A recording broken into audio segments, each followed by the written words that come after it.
చలికి మీ గొంతు బొంగురు పోయిందా? మీకు జలుబుతో ముక్కుదిబ్బడు చేసిందా? మరైతే ఇంకెందుకండి ఆలస్యం? ఒక్కసారి ఈ మిరియాల రసం తాగండి. మీ గొంతు, మీ ముక్కు 2 నిమిషాల్లో ఫ్రీ అయిపోతాయి. అంత పవర్‌ఫుల్ రెసిపీ ఇది. దీనికి తోడు ఉప్పు చేప నంచుకోండి స్వర్గమే ఇంక. అలాంటి మిరియాల రసం, ఉప్పు చేప ఈరోజు మీకు ఈ వీడియోలో ఎలా చేయాలో చూపిస్తాను. వీడియోని ఎక్కడ స్కిప్ చేయకుండా చివరి వరకు చూడండి. Welcome to my channel LWD vlogs life without diabetes. ముందుగా ఒక కప్ పచ్చి శనగపప్పు తీసుకొని ఒక 2 గంటలు నానబెట్టుకొని పక్కన పెట్టుకోండి. 2 గంటలు నానిన తర్వాత కుక్కర్‌లో వేసి మెత్తగా ఉడికించుకోండి. ఇప్పుడు ఉడికించుకున్న పప్పుని, వాటర్‌ని ఈ విధంగా స్ట్రెయినర్ సహాయంతో సెపరేట్ చేయండి. సెపరేట్ చేసిన వాటర్‌లో ఇంకొక 650 ఎంఎల్ వాటర్ కలిపి స్టవ్ మీద పెట్టి మంట హై ఫ్లేమ్‌లో పెట్టండి. ఇప్పుడు దీనిలో టేస్ట్‌కి సరిపడా సాల్ట్, కొంచెం కారం, చిటికెడు పసుపు, ఒక పెద్ద ఉసిరికాయ సైజ్ అంత నిమ్మకాయ, 2 మీడియం సైజ్ టమాటాలు ఇవన్నీ వేసుకొని మంట హై ఫ్లేమ్‌లో పెట్టి బాగా మరిగించండి. ఇప్పుడు రసంకి కావాల్సిన పేస్ట్ చేసుకుందాం. ఒక స్పూన్ మిరియాలు, ఒక స్పూన్ జీలకర్ర, ఒక 10 వెల్లుల్లి రబ్బలు. ఇవన్నీ మంచిగా దంచుకోవాలి. దంచుకుంటేనే రసంకి మంచి టేస్ట్ వస్తదండి. మిక్సీలో వేసి పేస్ట్ చేయకూడదా అంటే చేసుకోవచ్చు. కానీ రసం అంత టేస్ట్ అనిపించదు. ఇదిగో ఈ విధంగా కచ్చా పచ్చగా దంచుకుంటే సరిపోతుంది. ఇప్పుడు దంచుకున్న పేస్ట్‌ని మరుగుతున్న రసంలో వేసి ఒకసారి కలిపి మూత పెట్టి ఒక 10 నిమిషాలు మీడియం ఫ్లేమ్‌లో బాగా మరిగించండి. 10 నిమిషాలు బాగా మరిగిన తరువాత గుప్పుడు కొత్తిమీర వేసి మళ్ళీ మూత పెట్టి ఒక 5 నిమిషాలు బాగా మరిగించండి. 5 నిమిషాల తర్వాత మూత తీసి చూస్తే వేడి వేడి మిరియాల రసం రెడీ అయినట్లే.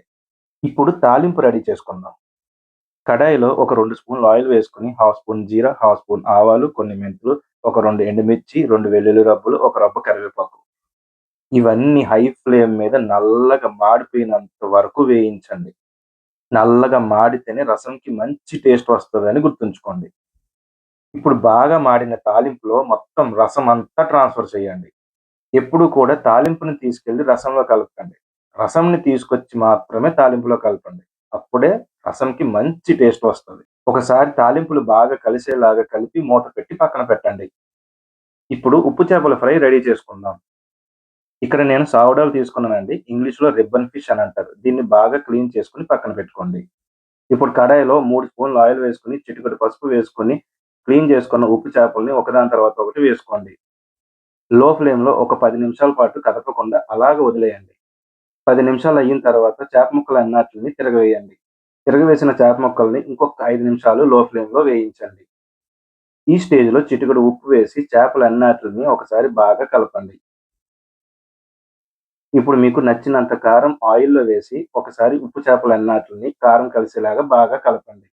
ఫైనల్‌గా ఒక రబ్బ కరివేపాకు వేసి కరివేపాకు బాగా క్రిస్పీగా అయ్యేంత వరకు ఫ్రై చేస్తే ఎంతో టేస్టీగా ఉండే ఉప్పు చేప ఫ్రై రెడీ అయిపోయినట్టు. అంతే అండి. ఎంతో సింపుల్‌గా మిరియాల రసం, ఉప్పు చేపల ఫ్రై రెడీ అయిపోయింది. మీకు జలుబు గమ్మున తగ్గాలి అంటే ఈ రసంని రైస్‌లో గాని, మిల్లెట్స్‌లో గాని, లేకపోతే రెడ్ రైస్‌లో గాని ఎందులోని కలుపుకోవద్దు. వేడి వేడిగా ఒక గ్లాస్ నిండా ఈ రసంని తీసుకొని, ఉప్పు చేప ముక్కల్ని పక్కన పెట్టుకొని, ఈ రసంని కొంచెం కొంచెం తాగుతూ ఉప్పు చేపని కొరుకుతూ ఉండండి. అప్పుడు మీకు కోల్డ్ నుంచి వెంటనే రిలీఫ్ వస్తది. అంతే అండి. ఈ వీడియో గాని మీకు నచ్చితే లైక్ చేయండి, షేర్ చేయండి, సబ్స్క్రైబ్ చేయండి. Thank you.